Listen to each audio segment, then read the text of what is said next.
Salut tout le monde et bienvenue à cette troisième saison de Junior et Majeur. Et oui, troisième saison. Tellement content d'être de retour ici. Oui, je me suis ennuyé de vous autres. Je soupçonne que peut-être que vous aussi. Non mais come on, hein? On se fait un câlin gang. Ah, aujourd'hui, on commence en grand, un spécial d'1 heure. Vous savez pourquoi? Parce que quand il faut que tu parles pendant 1 heure, ça veut dire que tu as bien des choses à dire. On perd plus de temps. On commence ça tout de suite.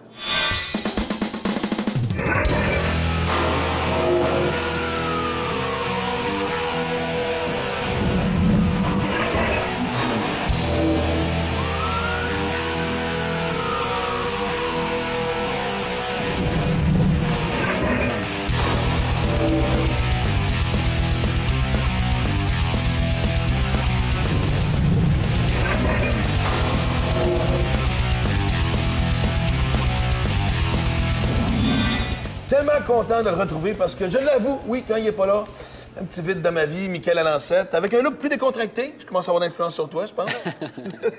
Et d'ailleurs, il faut que je fasse une petite parenthèse avant qu'on commence, parce que Mick et moi, évidemment, on est amis Facebook. Oui. Et cet été, tu as été en vacances au Mexique. Au Mexique? Exact. T'as-tu vu, j'ai tout perdu. Ouais. C'est ce qu'on appelle plummer rapidement. Oui. Et tu avais une photo sur ta page couverture de toi en chest.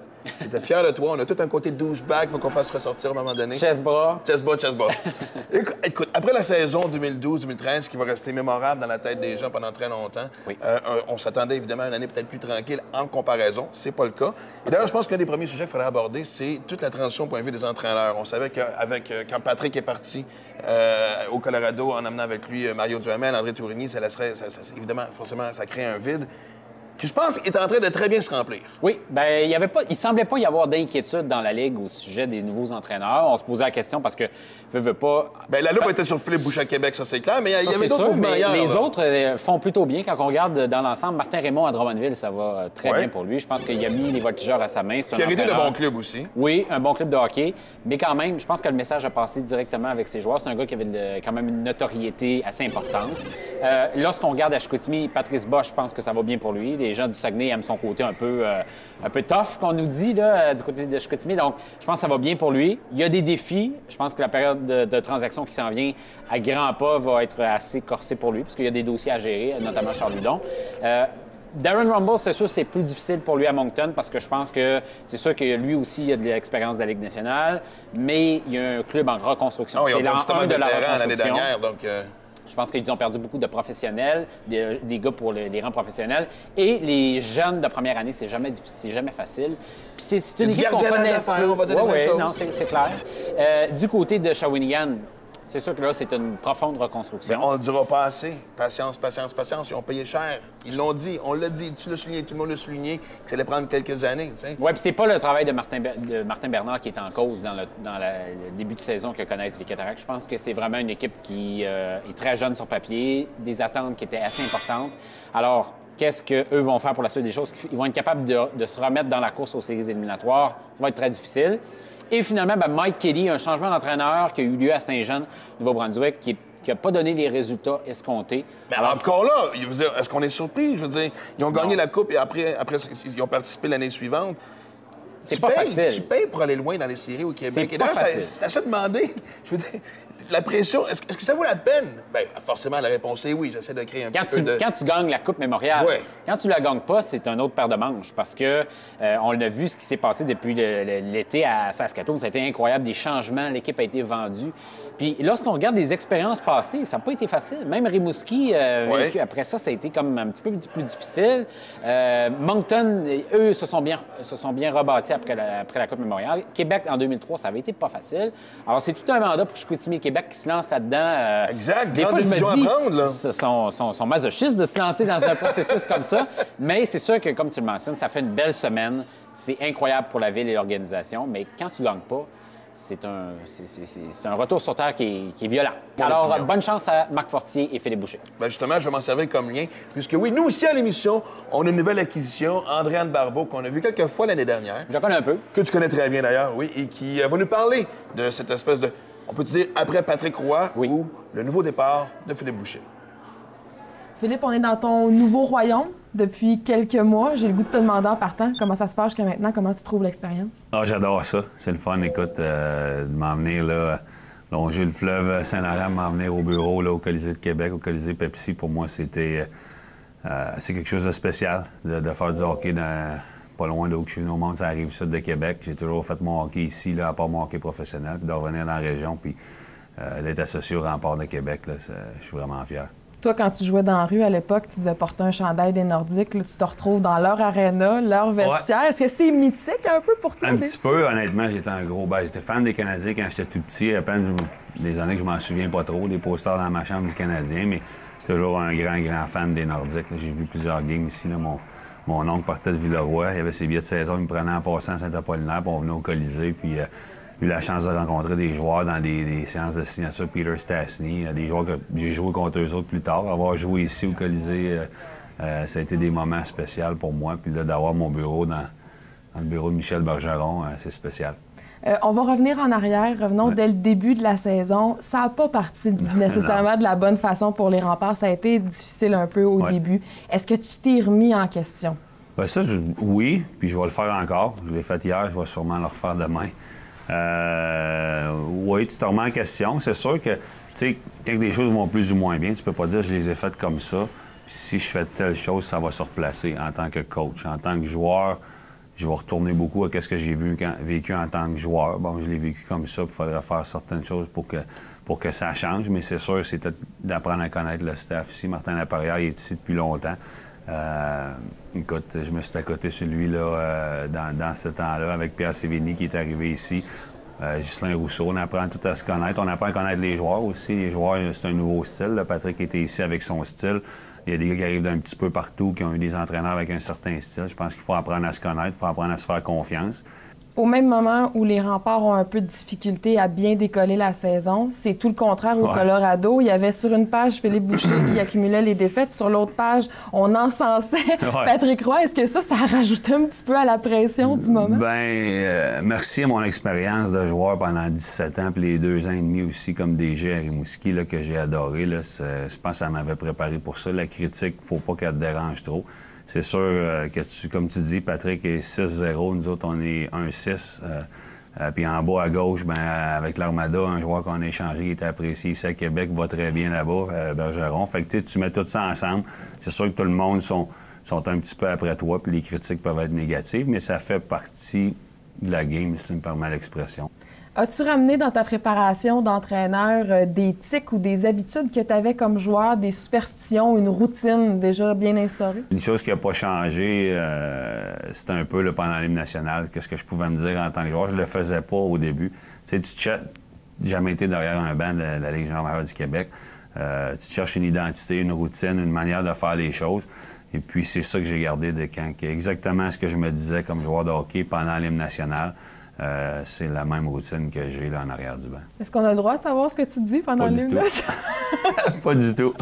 Non, mais c'était des points de repère comme joueur, qu'est-ce que j'aimais, qu'est-ce que moi fallait que je fasse en tant que joueur. Puis je réalise que c'est ce que j'aimerais que l'équipe fasse en tant qu'équipe aussi. La période des transactions qui approche à grands pas, comment tu te prépares à ça maintenant que tu as ton dossier coach, tu as ton dossier directeur général, puis en dehors de tout ça, tu as un petit dossier qui s'appelle Coupe Mémorial aussi. Là. Ça te fait beaucoup de défis en même temps. Là. On peut pas abandonner sur le court terme. On a une bonne équipe ici. On croit en les joueurs qu'on a ici. On peut pas nier qu'à moyen terme, on a demandé la Coupe Memorial, ce qui est l'année prochaine, si on réussit à l'avoir. Puis à long terme, on veut pas avoir une équipe qui va être dans une interminable reconstruction. Puis, bien entendu, là, il va y avoir une date très, très importante au mois d'avril où on va savoir qui va mériter la Coupe Memorial. Bien, Philippe, je te souhaite une bonne première saison à titre d'entraîneur-chef. Bonne chance dans ta conquête de l'obtention de la Coupe Memorial avec les Remparts de Québec. Merci beaucoup. Merci. Bonne entrevue, Andréane. Hein? Belle recrue quand même. Et justement, si on parle de Philippe Boucher, de grandes décisions de son côté à prendre dans les prochaines semaines. On sait que l'année prochaine, peut-être encore plus, mais qu'est-ce qu'il fait? Qu'est-ce qui se passe à Québec? S'il veut vraiment préparer son équipe à la Coupe Mémorial, il doit décider d'abord qui sera son gardien de but pour le tournoi de la Coupe Mémorial 2015, et ce ne sera pas François Brassard. Alors, moi, à partir de ce moment-là, je me dis, tu dois échanger François Brassard. C'est ta meilleure valeur sur le marché des transactions. Ouais. C'est un gardien d'expérience. Il y a des équipes qui vont se chercher un gardien de but. Et Callum Booth, c'est le gardien d'avenir chez les Remparts. C'est lui qu'on veut lancer dans la mêlée dans les prochaines années. Alors, il faut qu'il voit du jeu s'il veut être capable de faire face à la pression. En même temps, c'est un peu jeter la serviette sur cette année, dans ce cas-là. C'est vrai, mais en même temps, les Saguenayens sont un peu pris dans la même situation avec Charles Hudon. Je pense que les deux équipes sont conscientes que ce sont deux excellentes valeurs sur le marché. Ils peuvent jeter les bases pour, justement, 2015. Alors moi, je pense qu'ils n'ont pas le choix. Ils doivent faire de la place à Callum Booth. Ils doivent échanger Brassard. Est-ce que Ryan Culkin, est-ce que tu l'échanges? J'allais dire c'est le capitaine de l'équipe. C'est quand même gros, mais je pense qu'ils doivent écouter tout ce qu'il va avoir comme offre. Donc, ça va bouger à Québec, ça, c'est clair. Quelle direction que ça va prendre, ça va être intéressant. Puis, en général, quand on fait une acquisition dans la vie, c'est pour bien s'en servir exactement. Andréane, tu es sur place. Ton feeling à toi, c'est quoi?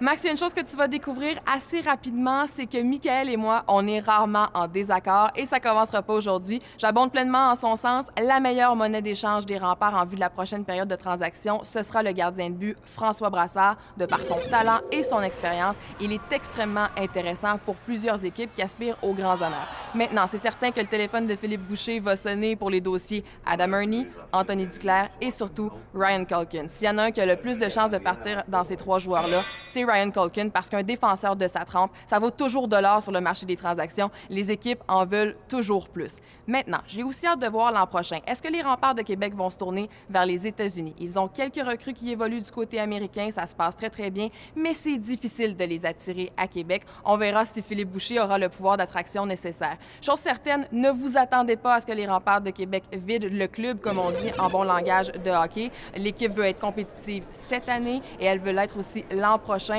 Coupe Mémorial ou pas. Alors, on va surveiller ça de près dans les prochaines semaines, d'autant plus que tant du côté de Québec que de Chicoutimi, on est convaincus qu'on va recevoir la Coupe Mémorial l'an prochain. Et j'ai très hâte de voir s'il y a une petite rivalité amicale là, qui va s'installer entre Philippe Boucher et Marc Fortier. On sait que les deux directeurs généraux sont de très bons amis. Alors, dossier à suivre dans les prochaines semaines, messieurs.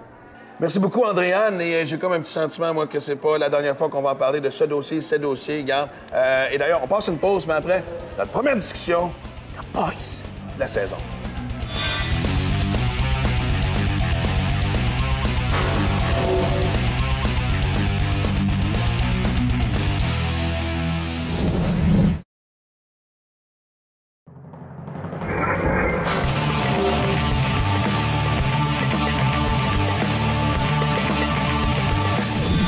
Si plusieurs croyaient qu'il débuterait la saison avec le Lightning de Tampa Bay, Jonathan Drouin ne s'est pas accroché trop longtemps à la déception qu'il a vécue lors de son retour chez les juniors. En un mois, l'attaquant des Mooseheads est passé du 19e au 2e rang des meilleurs pointeurs de la LHJMQ. Utilisé comme premier joueur de centre à la position d'ailier à la suite du départ de Nathan McKinnon, Drouin a aussi conduit les siens à la victoire. Halifax a déjà 9 points d'avance en tête de sa division, une avance confortable à ce moment-ci de la saison. Pour le directeur général adjoint du Lightning, Julien Brisebois, la progression de Drouin à son retour chez les juniors répond aux attentes de l'organisation. Je pense qu'il connaît une bonne saison, à cause de son talent, qui est exceptionnel, mais aussi à cause du type d'individu qu'il est. Puis ça, c'est une des choses qui nous a attirés à Jonathan lorsqu'on l'a sélectionné en juin dernier, c'est que c'est un compétiteur, c'est quelqu'un qui a beaucoup d'ambition, qui ne satisfera pas d'être un joueur parmi tant d'autres, qui va vouloir être un joueur spécial. Et puis toutes ces qualités-là font en sorte qu'il connaît vraiment une bonne saison. Puis je pense qu'il va connaître une meilleure deuxième moitié de saison que ce qu'il nous a démontré jusqu'à présent.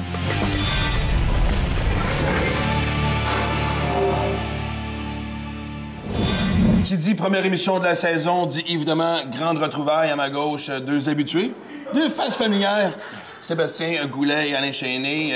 Content que vous soyez là, encore une fois. C'est ça qui est le fun à 40 ans, je me rapproche de mes sentiments et j'exprime mon amour ouvertement. Et parenthèse, là, je sens la pression. D'ici la fin de la saison, je le promets, un show en cravate aujourd'hui. Messieurs, l'année passée, ça a été une espèce de faux suspense. Je veux dire, on se demandait toujours si quelqu'un pouvait peut-être sortir à Halifax, mais on savait très bien que ce qui est arrivé allait arriver. Et ça a été confirmé à la Coupe Mémorial. Cette année, il y a une belle parité dans la Ligue, où est-ce qu'on a comme l'impression que n'importe quelle équipe peut le remporter. Oui, il y a un top 3 avec Bécomo, avec Halifax. Un débat sur le troisième, sur Rimouski ou BLB. Allons-y donc, division par division. Dans l'Ouest, c'est très corsé. Oui, corsé. L'Armada a eu un très bon début de saison. On peut se faire de cachette. J'ai l'impression qu'ils ont surpris tout le monde au début de la saison avec une fiche. Là, écoutez, premier au Canada pendant des semaines et des semaines et des semaines. Il y en a qui disaient troisième au début de la saison dans cette division-là. Oui, exact. Mais là... Et tu t'es en train de me pointer? C'est la prédiction. Mais écoutez, bonne performance d'Étienne Marcoux devant le filet. L'attaque s'est présentée pour l'Armada. C'était la tempête parfaite en début de saison, mais là, ça commence à pousser en dessous et sérieusement. Ça pousse parce que Gatineau et Drummondville, Alain, c'est des équipes qui travaillent fort. Ils ont du talent aussi, mais ça travaille. Là. Oui, absolument, ça travaille. On sait que Drummondville se présente à chaque match. C'est une équipe là, que tu ne poses pas la question avant le match. Est-ce qu'ils vont avoir de l'intensité? Ils en ont toujours de l'intensité. Bon entraîneur, même qui est prêt à relève, ça va très, très bien sur ce côté-là. Donc, ils font de l'excellent travail. Gatineau, bien, c'est la même chose. Benoît Groux, très expérimenté. Il sait que quoi ça reparle. Il n'est pas son premier rodéo, là, lui. Là. Non, on connaît les équipes de Benoît, là. Et il y a Sherbrooke aussi. On n'en parle pas beaucoup, mais à la moi, j'allais dire, c'est une Sherbrooke... mini-surprise, Sherbrooke, comme deuxième saison, presque 500, on va dire. C'est quand même une belle surprise. Oui, bien, écoutez, le Phoenix va profiter, c'est sûr, des Sea Dogs puis des Cataractes qui sont peut-être un peu plus faibles cette saison pour se qualifier pour les séries, vraisemblablement. Mais il ne faut pas oublier les deux clubs de la BTB non plus, là, notamment Anthony Manta à Val-d'Or, qui connaît une saison, je pense, correcte. Remarquable, on va dire. Et du Phoenix Sherbrooke, on parle l'émergence de Daniel Audette. Il faut le mentionner. Là. L'an passé, c'était un peu difficile pour lui, un jeune de seulement 16 ans. Cette année, il joue de l'excellent hockey. On connaît son talent. Son père, Donald, avait beaucoup de talent. Daniel également. Et on le voit à chaque match de produire de plus en plus. La constance est là maintenant avec lui. Et il commence à graduer, monter sur les listes de repêchage des recruteurs de plus en plus haut. Là. Mais je pense que le problème aussi, c'est que, bon, premier choix, l'année passée avec le Phoenix, tu arrives dans une équipe d'expansion où il n'y a pas vraiment point de repère parce que tout le monde apprend, on va dire, la méthode du Phoenix en même temps. C'est pas comme tu arrives, qu'il y a des gars qui sont là depuis 2-3 ans et peuvent te montrer comment ça se passe. Aucun point de repère, beaucoup d'attentes. Et justement, je pense que bien des gens disaient, ouais, il est peut-être pas à la hauteur d'eux. Cette année, je suis très content pour lui. Il a fermé bien des boîtes. Absolument. Puis, lors de la Super Série Subway également, il a très bien joué. Il a été performant. Il a eu des chances de marquer. Il a marqué également un but.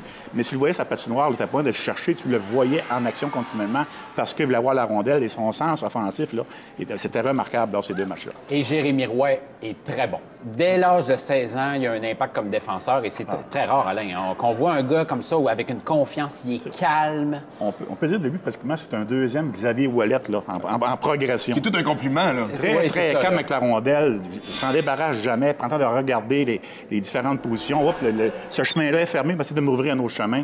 Alors, beaucoup de constance dans son jeu. Moi, il m'a beaucoup impressionné, ce jeune-là. Là.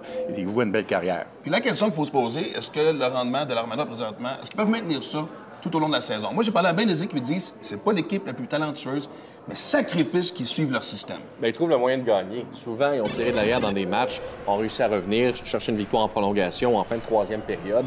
Et c'est ce qui fait l'éthique d'une équipe gagnante, selon moi. Et est-ce qu'ils vont finir la saison avec 8 défaites, comme les Moussets l'avaient fait l'an passé? Je ne croirais pas. Pas nécessairement parce qu'ils n'ont pas l'équipe pour dominer. Mais match après match, ils ont l'équipe pour gagner une période, gagner une autre période, et puis à la fin, bien, gagner les matchs. Ils sont constants dans le message qu'ils envoient à tout le monde dans la Ligue.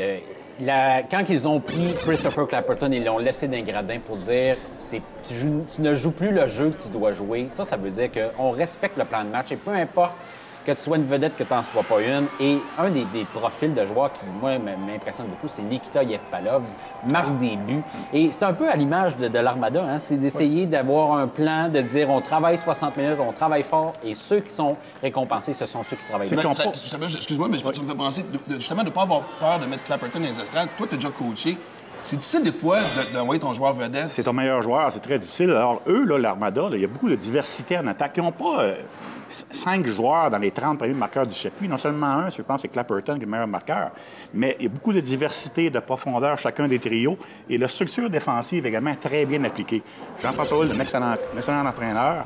On sait qu'il fait du bon travail. Si tu ne fais pas le travail défensivement, il va te le dire assez rapidement. Là. Oui, ils ont toujours prôné l'équipe en premier, puis ils le prouvent avec leurs décisions.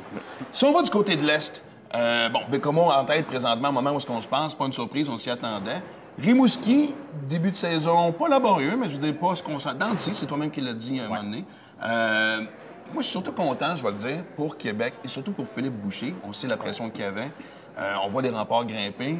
Faisons le tour de cette division-là. Ça a été difficile au début, hein, pour Philippe. Je pense que de son propre aveu, il a avoué que c'était pas facile. Je pense qu'ils ont été chercher seulement une victoire à leurs 9 premiers matchs. On a vu que au début, là, ça a été une période de transition qui a été difficile. Mais là, depuis ce temps-là, c'est une équipe transformée. On les a vus il y a 2 semaines du côté de Québec contre Victoriaville. C'est une équipe qui, Alain, nous impressionne beaucoup parce que les meilleurs sont les meilleurs. Tu sais qu'arrive en début de saison, il y avait 7 joueurs partis de des camps professionnels. Alors, ils n'étaient absolument pas à Québec. 7 joueurs dans les camps professionnels, ça veut dire C'est un tiers de ton équipe. c'est beaucoup. Et ils ont eu des blessures également. Et un nouvel entraîneur, un nouveau système. Alors, la période d'ajustement qui est difficile. Maintenant, les joueurs sont de retour. Ils jouent du hockey inspiré, avec confiance. Et peut-être avec 2-3 petites transactions, ils ont toute une équipe transformée complètement. Ils ont une excellente équipe et leurs meilleurs joueurs produisent. Et moi, je pensais que peut-être que les Saguenayens allaient peut-être brouiller les cartes un peu. Ils sont équipés pour veiller tard, notamment à l'attaque. Laurent Dauphin, Charles Hudon. C'est défensivement que ça... Oui, c'est ça. C'est un peu plus difficile. On l'a vu, nous, on a fait 2 matchs à Chicoutimi en 2 jours à la fin du mois d'octobre. Et autant ils avaient réussi à battre Rimouski de peine et de misère en réussissant à présenter une fiche défensive intéressante que le lendemain, ils se sont effondrés face à l'Armada en accordant 7. On voit une équipe capable du pire et du meilleur. Oui. Et avec les Saguenayens, comment ne pas parler de Charles Hudon? Alors, Charles Hudon. Parce que, on l'a vu dans la Super Série Subway, Alain, ça a été un joueur explosif qui a été incroyable offensivement. Mais avec les Saguenayens, on ne peut pas dire qu'il a eu le début de saison à la hauteur des attentes. Et à ce moment-là, c'est sûr que ça change la donne. Ouais, lui aussi, c'est difficile. Un autre qui revient d'un camp professionnel, très difficile de se réajuster à la vitesse du hockey junior. Et bien souvent, on se dit, bien, je suis allé dans le pro, ça a bien été. Match de concours, j'ai bien fait. J'arrive dans le junior. Sans aucun effort, la rondelle va apparaître sur mon bâton. C'est pas le cas. Ça prend de l'effort. Et comme on dit souvent, là, le seul endroit où le succès passe avant le travail, c'est dans le dictionnaire. Oui, c'est vrai, c'est très vrai. Et lui se fait dire depuis des semaines qu'il va être échangé. Ouais. Et ça, veut pas, quand tu es d'âge junior, ça joue un impact psychologiquement. Là, tu te dis, où est-ce que je vais m'en aller? Là, je vais laisser des amis, je vais laisser ma famille, parce que Charles Hudon, sa famille est toute au Saguenay. Alors, c'est pas facile. Bien, et ce que je trouve difficile, c'est qu'on sait que la Coupe Mémoriale qui va se dérouler au Québec l'année prochaine, en fait, les 2 candidats, c'est Québec et Chicoutimi. Et tu sais, on n'aura pas la décision avant le printemps. Fait que quel genre, en tant que DG, qu'est-ce que tu fais avec un gars comme Hudon puis même Dauphin? Qu'est-ce que tu fais? Ben, la décision que c'est tu des prends, gros... que déjà tu te construis pour l'année prochaine si tu reçois la Coupe, mais tu ne le sais pas. C'est des gros questionnements parce qu'on a payé cher Nicolas Roy. Absolument. Et là, il y a aussi cette transaction-là qui est dans l'air du temps au Saguenay. Alors, pour Charles Hudon, je pense que peut-être qu'un changement d'air va lui être profitable, mais les Saguenayens, c'est sûr que ça va être le gros dossier des fêtes au Saguenay. Et tu disais remarquer tantôt, par rapport à Charles Hudon, avec Jonathan Drouin. Oh! C'était pas pire. Lors de Moi, Super si je suis Série pas Subway, ça allait bien. Je suis le DG d'Halifax. Il m'a dit, ouh, Oui, j'ai pris des notes. Moi, j'ai pris des Pas notes. sûr que ça t'a pris des notes. Et là, on se déplace 1 heure plus tard dans les Maritimes. On l'a dit, j'aimerais ça compter le nombre de fois qu'on a parlé du Mousset d'Halifax l'année passée. Et je pense que malheureusement, ou heureusement en fait, on va en reparler encore cette année. Et juste parenthèse, je l'avais dit moi que Drouin reviendrait, je suis un des seuls, mais bon, je laisse le mentionner.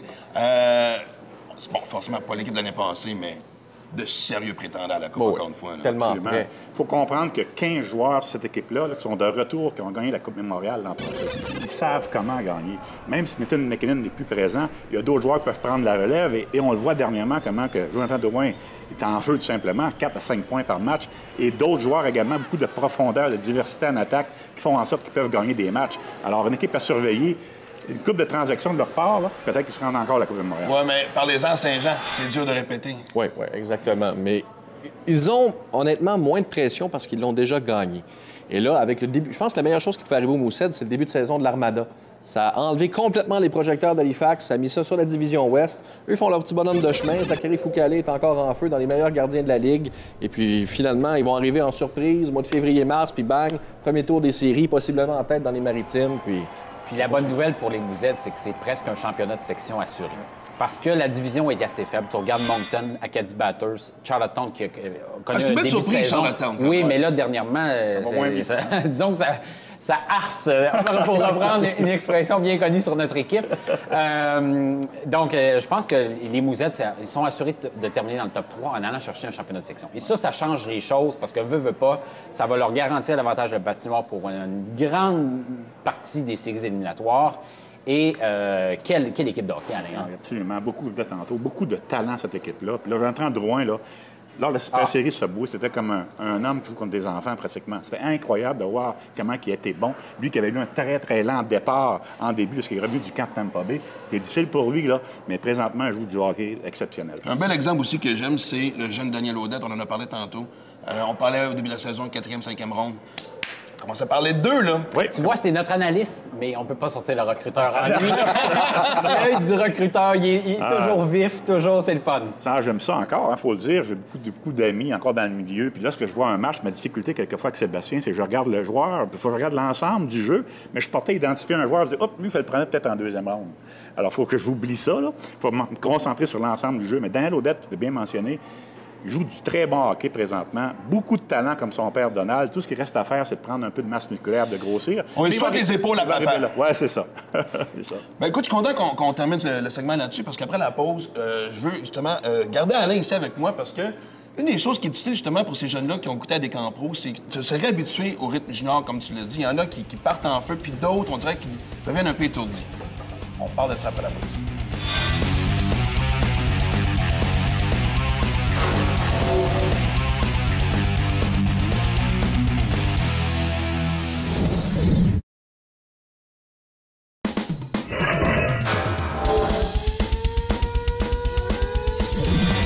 Je suis tellement content de finalement aborder le prochain sujet et j'ai la bonne personne à côté de moi pour le faire. Alain, tu as été recruteur pendant 20 ans, entraîneur-chef aussi dans la Ligue pendant 15. Et quand je dis recruteur, ceux qui s'en souviennent pas, le coup Getzlaf et Perry dans la même ronde, écoute, hein? Oui, ça a été deux excellents joueurs. Ils sont toujours d'ailleurs. Mais c'est le repêchage de 2003 qui a passé à l'histoire. Là. On ne va pas trop se tromper en 2003. Non, non, non. Il y avait tellement de bons joueurs qui évoluent maintenant dans la Ligue nationale de hockey qui sont performants également. Puis on a eu la chance, nous, les Ducks, de pouvoir acquérir Getzlaf et Corey Perry dans la même année. Donc, ça a mis l'équipe un peu de l'avant, si tu veux, par rapport à l'avenir des Ducks d'Anaheim. Et puis c'est drôle parce que le lien se fait facilement avec le sujet justement que je voulais aborder, c'est cette année, on a vu beaucoup de joueurs de la Ligue ici goûter à des camps pro. Revenir après ça au junior. Et vraiment, il y a deux façons de le faire. Soit tu reviens et tu te défonces, comme on l'a vu dans le cas d'Anthony Manta.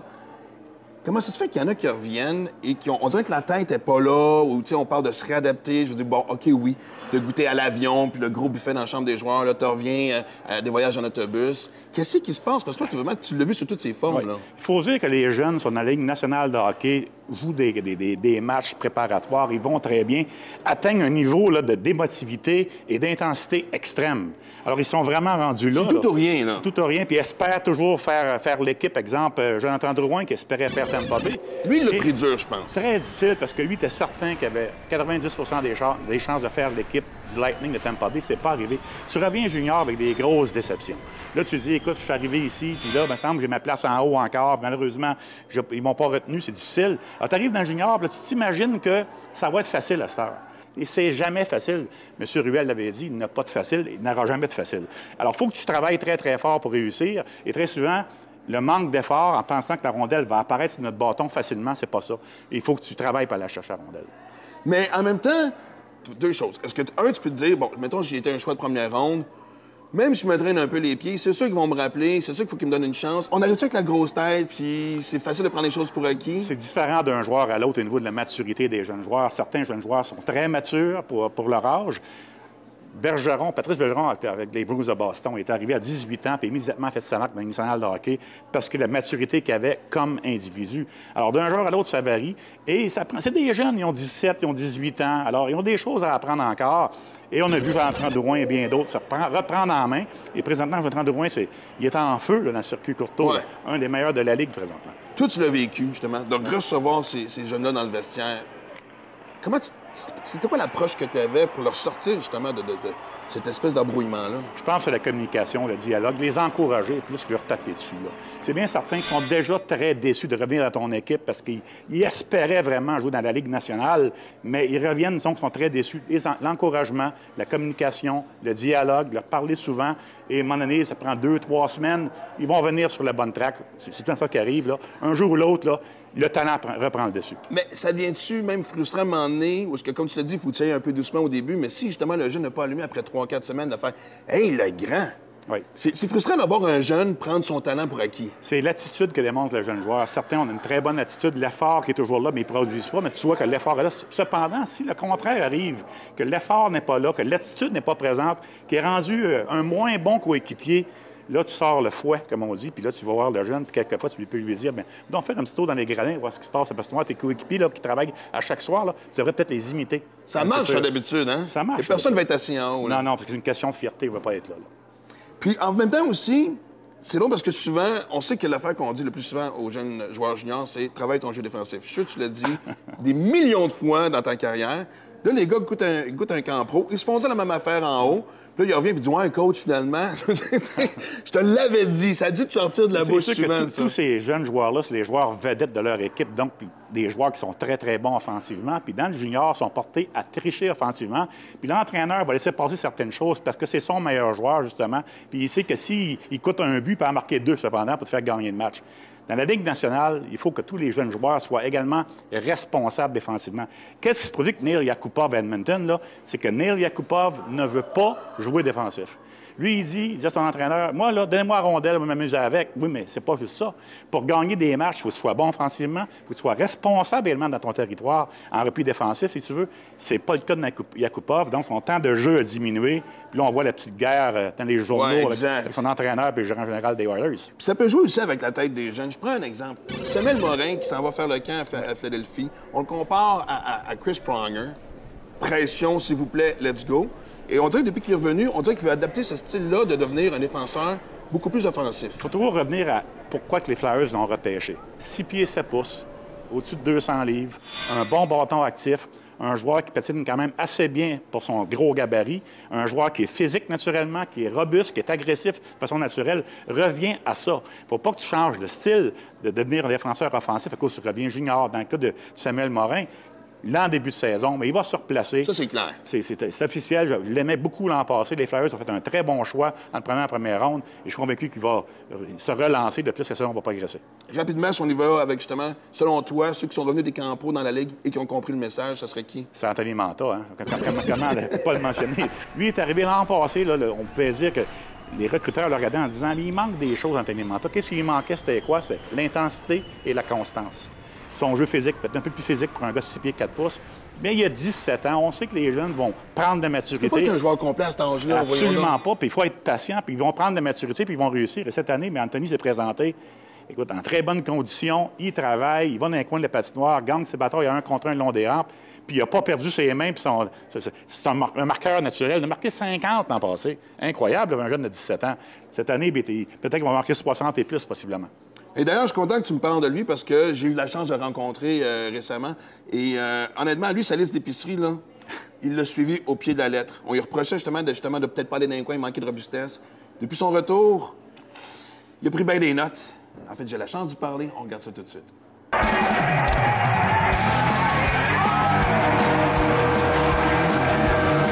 Toi, tout ce qu'on t'a dit de faire, de travailler, là, dès le jour 1, t'as appliqué ça au pied de la lettre.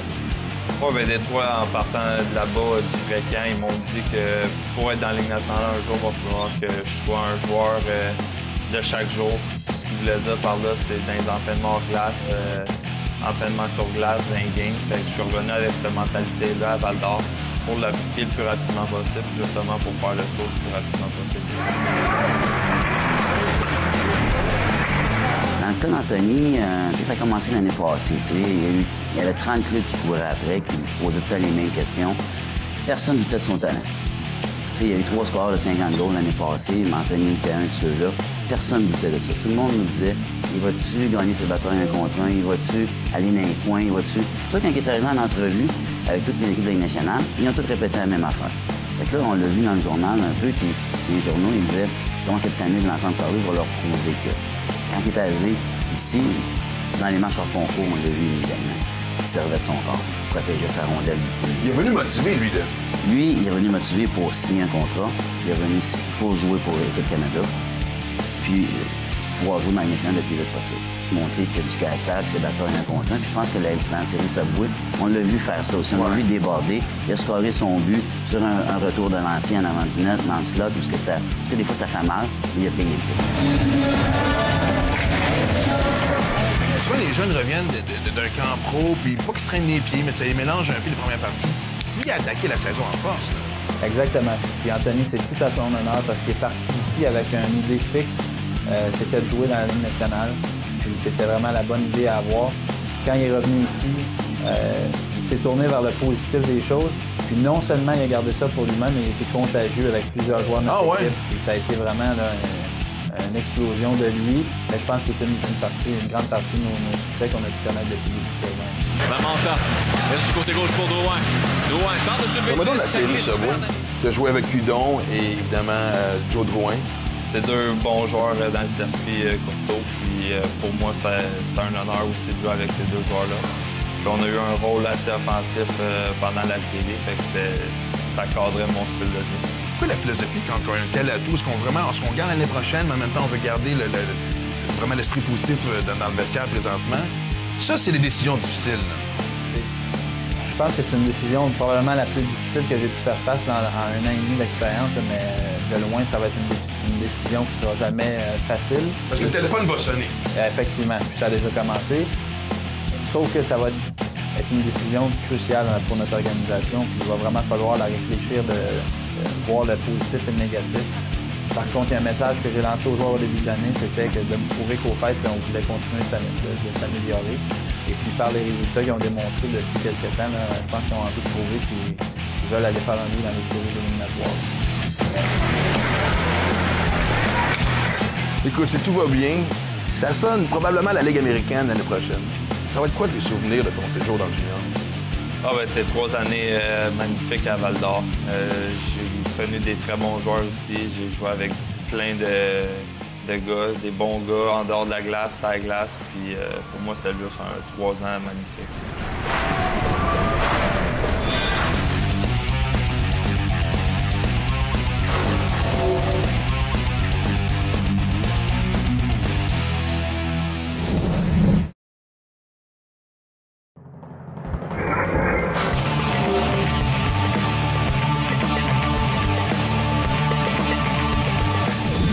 Marcus Power a connu tout un début de saison avec les Huskies de Rouyn-Noranda. L'attaquant de 20 ans a récolté au moins 1 point dans 20 matchs consécutifs, la meilleure séquence cette saison dans le circuit Courteau. Pendant cette période, Power a amassé 33 points. Sa progression est fulgurante. Le 3e meilleur pointeur de la LHJMQ avait terminé au 57e rang des marqueurs la saison dernière. Jamais repêché, le natif de Terre-Neuve se distingue notamment grâce à ses points récoltés en infériorité numérique cette saison. Power peut espérer que cette saison lui permettra une offre d'une équipe professionnelle.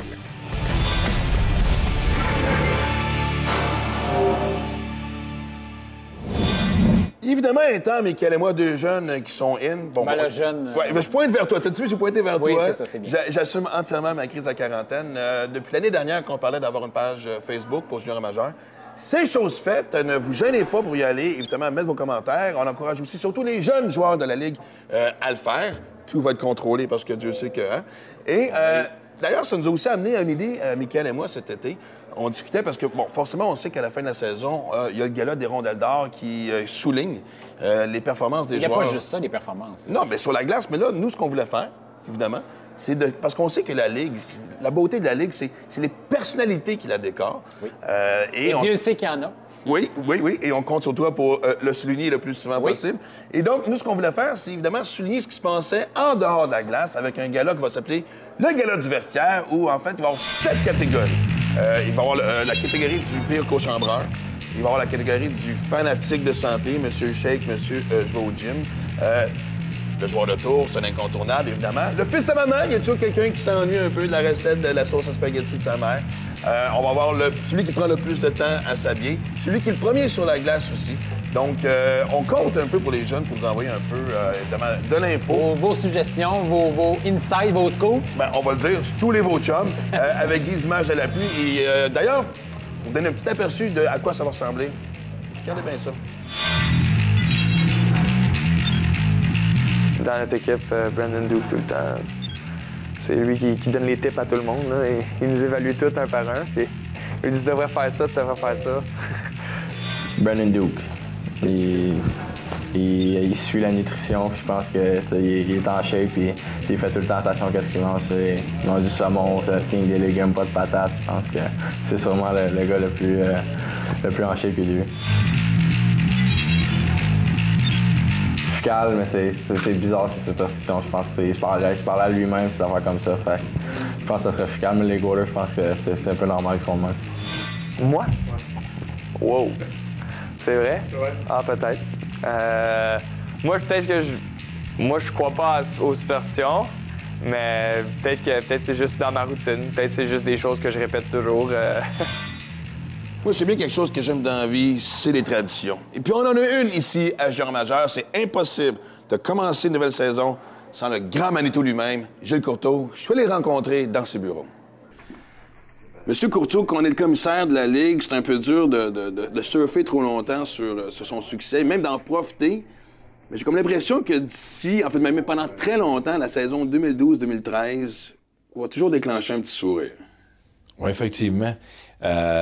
C'est certain que pour nous autres, le fait d'avoir remporté une 3e Coupe Memorial... On se tente pas de l'entendre, celle-là. Non, pas du tout, puis je me tente pas de la répéter non plus. Écoute, quand c'est un exploit qui est arrivé 2 fois en 97 ans, c'est quand même quelque chose d'assez exceptionnel à ce niveau-là. Et le fait également que dans ces 3 victoires-là, qu'on a eu l'équipe de Shawinigan, qui est là depuis l'origine de la Ligue majeure du Québec, qui ont eu l'opportunité de remporter la Coupe Memorial, et également que comme Ligue d'avoir eu les équipes de Saint John et Halifax qui ont remporté la Coupe Memorial comme représentants de la Ligue junior majeure du Québec.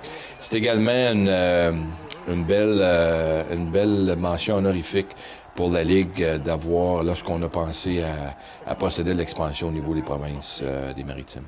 Avez-vous senti que ça a comme amené le focus vers l'est du pays, justement, que les dépisteurs, les recruteurs, que la conversation se passait moins dans l'ouest puis dans l'Ontario, puis là, on faisait « Coudon, le Québec, il se passe des choses de fun, hein? » Dans ces 3 victoires-là, il y a un élément qui je pense qu'il faut toujours prendre en considération, c'est de rester humble le plus possible. Parce que vous savez que la gloire, c'est éphémère. C'est difficile d'arriver au sommet, c'est encore davantage d'y rester. Nos organisations travaillent très fort. J'aime beaucoup comment nos organisations travaillent, l'ensemble des clubs de la Ligue junior majeure du Québec pour présenter un spectacle de qualité et avoir les meilleures chances possibles de se rendre jusqu'au bout.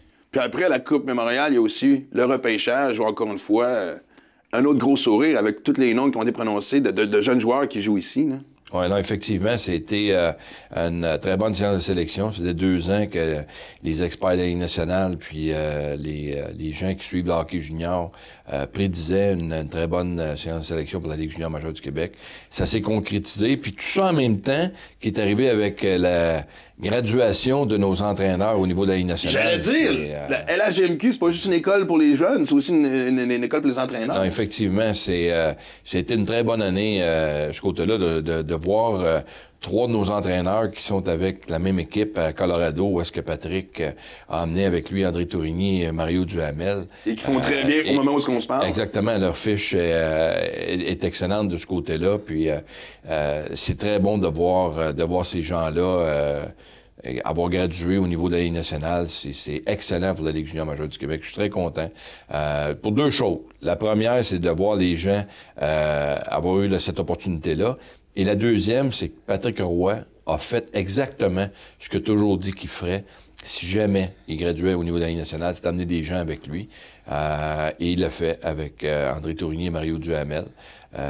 Donc, il a fait ça, puis je suis convaincu qu'il va regarder d'autres possibilités de pouvoir agrandir son cercle de gens qui vont travailler à différents postes qui pourraient provenir également de notre Ligue. Et aussi, pendant l'été, on a réussi à régler 2 dossiers qui traînaient depuis un petit moment, surtout dans le cas d'Acadie Bathurst. Mais là, on change de propriétaire à l'île du Prince-Édouard, au Nouveau-Brunswick. C'est réglé. Soulagement? Oui. Je vous dirais que d'avoir été en mesure de garder ces 2 équipes-là dans leurs villes respectives a été pour nous, au niveau de la Ligue, un accomplissement extraordinaire. Je pense que les propriétaires, que ce soit M. Léo-Guy Morissette ou M. Serge Chavard, ont bien compris le message, ont fait le nécessaire pour que les équipes demeurent sur place. Ça a pris également des gens passionnés localement pour prendre la relève à ce niveau-là puis maintenir leur club. Je suis très content dans l'ensemble de voir la réponse des gens depuis le début de la saison dans les 2 villes. Bien, écoutez, je l'ai dit en début d'entrevue, 2012-2013, ça va être un sourire permanent pour vous, mais je pense que de la façon que la direction de la Ligue prend, le sourire va rester. Merci infiniment. Bienvenue.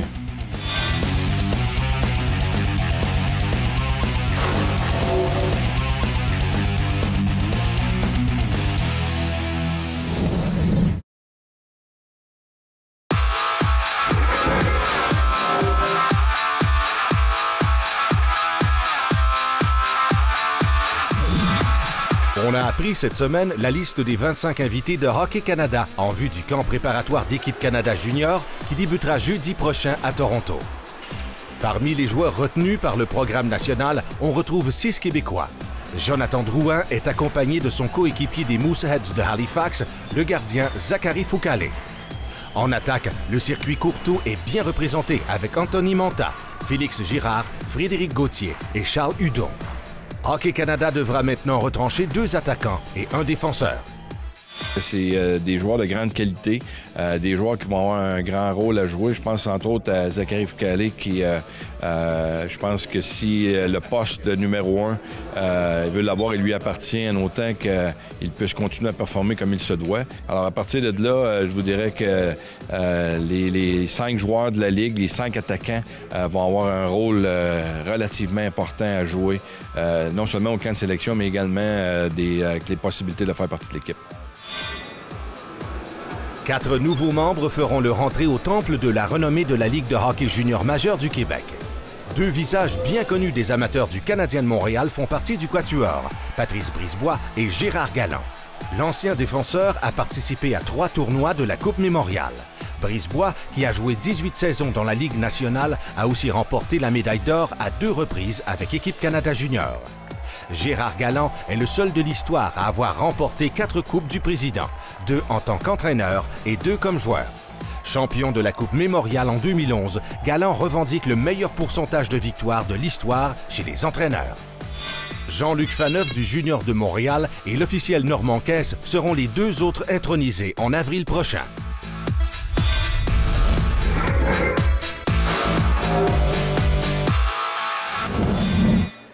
C'est déjà tout le temps qu'on a. Je peux pas croire que je suis en train de dire ça. On vient d'avoir un spécial d'1 heure pour entamer la saison. Bientôt, il faut leur demander 1h30. Pas le choix. Et j'adore tes moyens de pression.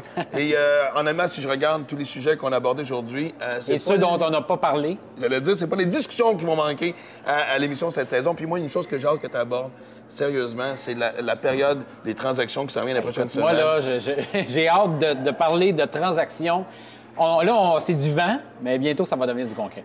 Et d'ailleurs, il y a un match aussi à surveiller aussi. Oui, vendredi prochain, la reprise de la finale, peut-être un avant-goût de la prochaine. On sait jamais. Halifax-Bécomo, ça va nous donner un bon aperçu, premièrement, de la force des 2 organisations. Il y a une belle rivalité qui s'est développée aussi entre les 2 équipes. Ça a brassé l'année passée. Éric Veilleux, Dominique Ducharme, 2 entraîneurs qui se connaissent assez bien, qui ont vécu la super série Subway ensemble. Donc, ça va nous donner un bon match à Bécomo, à surveiller le 13. Donc, c'est assez clair. On se revoit sans faute la semaine prochaine. Ciao tout le monde.